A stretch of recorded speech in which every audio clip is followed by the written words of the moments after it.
beautiful people, Adrienne here, and today's video is going to be all about the Highsteppers and how I became captain of my dance line. So without further ado, let's get started. Okay, question number one is, what is my dance background?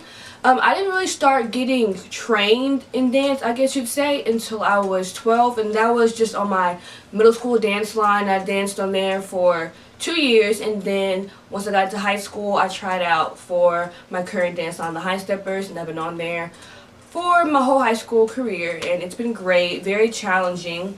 But for the most part, I'm self-taught. I did a month of ballet in the summer going into 8th grade. That's the only ballet training I've had. Everything else I'll just watch off YouTube or just learned in dance line. So yeah, that's pretty much it.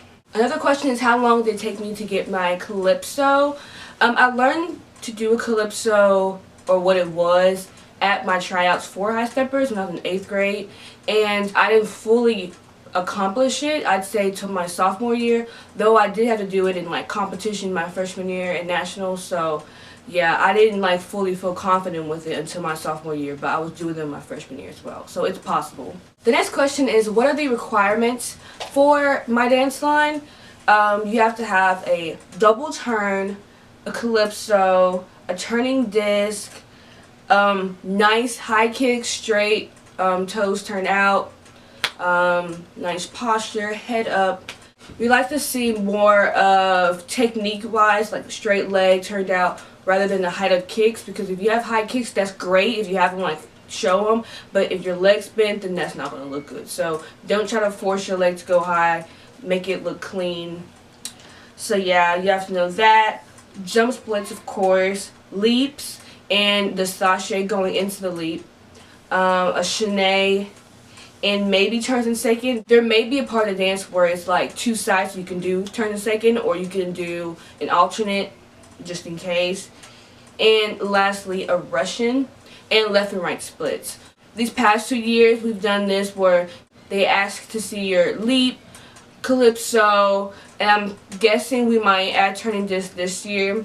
And then there'll also be technical parts in the dance as well, but they just want to see them like separately before. So yeah, that's the requirements. Next question is, when are tryouts? Tryouts are actually in April. I thought I knew the date. The next day we get back from spring break, so that Tuesday in April, the first week I believe. Next question is, what are the keys to mastering tryouts? Okay, so number one is practice, practice, practice. So once you learn the dance, practice it. I'm pretty sure it'll be like, we'll learn one half one day and the next half the next. So perfect that one half, so when you come back you can focus on that next half. It's really, really important that you practice. We notice that, and we notice your work ethic, so it's very important to practice once you get home. Ask questions, get critiques not only from the coach but from the officers and from the other vets. So that's important as well. Don't just ask questions to your friends that are trying out with you, because they don't know what's required or what we're looking for. So it's really important to ask questions and practice. Also, it's to have a great memory. Start practicing and working on your memory as well, because we go at a pretty fast pace since we're on a time limit. So it's very important that you have good memory, or you work on that, just because that's help you in your benefit. You normally try out in groups of 3, so if someone in your group messes up, you won't get messed up, and you have good memory. So don't rely on other girls to remember the dance for you. Know it for yourself. Another thing is to work on facials. Don't just smile. Do other facials, like excited facials if that's what the dance style is, or like sassy. We're mostly sassy and like hard, so those are important facials to have. Also confidence, those come with facials, because we can also tell if you're uncomfortable with what you're doing. So it's very important to have that confidence. They tell some girls to go in the mirror and watch yourself and make facials with the door closed and music on, so that'll help. For me, I just went for it. I didn't have the best facials at first, but once I started getting confident, then my facials started to come out more. And yeah, they may look silly at times, but that just means that you're having fun and that you're doing what you're supposed to be doing. Next is be sharp and clean. We don't like to see sloppiness, so it's better that you're sharp and clean rather than trying these tricks that you've never tried before. Yes, try them. If you know that they aren't going to be perfected by tryouts, it's better to be clean than sloppy. if that makes sense. Another thing is practice doing the dance in front of an audience. Also at the clinic, we'll do the dance in front of the people that we're trying out for to help you with that. But it's very important that you're okay with performing in front of an audience. There will be judges at the front and the spirit board will be at the other side. Another thing is to stretch in advance, because there's a lot of girls that get to tryouts and see that, oh, it helps to be flexible, and then they try to like cram last minute and think that they're just going to magically be able to go to splits when they started off like not even close to it. That's kind of impossible, so really stretch in advance. I'm going to do a stretching video and other techniques that are required for high steppers in a separate video, so I'll help you with that. Lastly, with the requirements is to have a good reputation.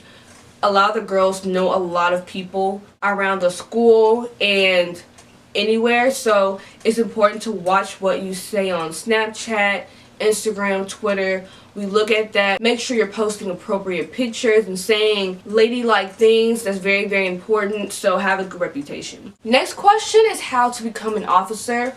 Okay, so there's different types of officers. There's captain, lieutenant captain, lieutenant, maybe sergeant 1 year, and then we have social officer. So a social officer is someone who basically is the party planner. They do team games and stuff, and they're just in charge of that, and birthdays, because for everyone's birthday we bring cupcakes for them and sing them our Highstepper version birthday song. And my freshman year there were a lot of freshmen that were social officers, but for the most part they'd rather all officers be vets. To make officer, you really go into it not knowing what you're going to get. You get a sheet of requirements and you have to make a dance style that's given to you. So my 2 years I got kick the first, and then my next year it was a matter of drawing, I believe, or just what the officer gave to me, and I got modern. You have to choreograph the dance to the style that you're given, mix the music, have a costume. There's also an interview process. This year we had it with like administration and your sponsor. So you'll have that, and then there's a binder you have to make with questions you have to answer with like situations and how you would act in it. They also ask who you think the other officers should be. So yeah, then you have to write the costumes that you want the team to wear for this dance, and formations and all the other good stuff. So it's a whole process. Definitely work on it in advance. For me, my first year that I tried out, I got lieutenant captain, and that's what I was going for. But for some reason my music did not work, so I was literally in the locker room about to go out mixing my music and burning it to a CD just because it was, you know, a time cruncher. Last year I was so busy helping other people that when I got to myself I was like, oh crap, I need to work on me. But along with that, you'll have to present a speech in front of your team and in front of your sponsor. My first year, I sat like at the same level that they were on to prove a message that I want to be equal, I want to be for everyone.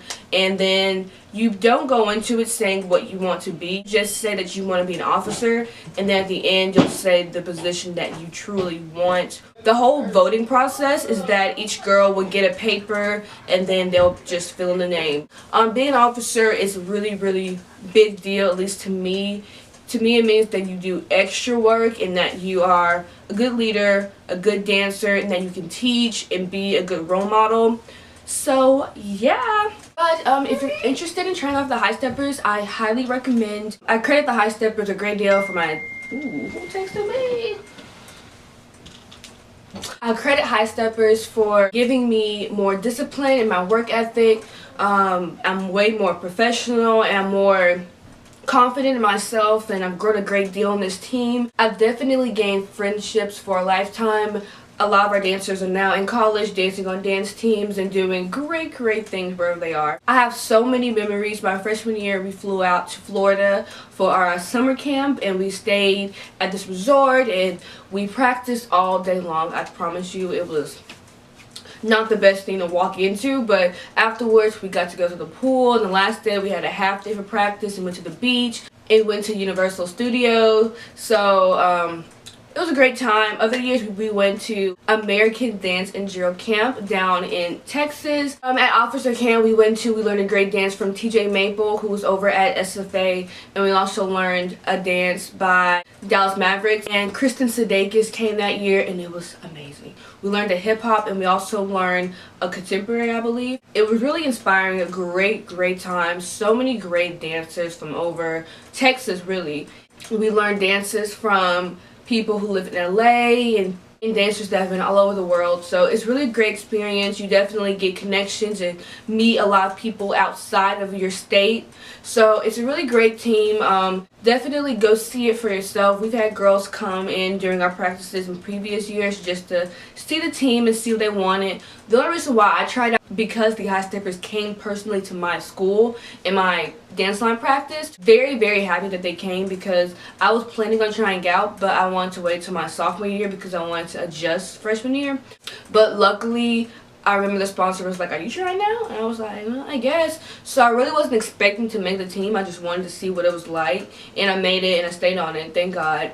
And yeah, so definitely try it out for yourself. Don't listen to all the rumors or he said, she said. Go see it for yourself. Talk to some of the teammates.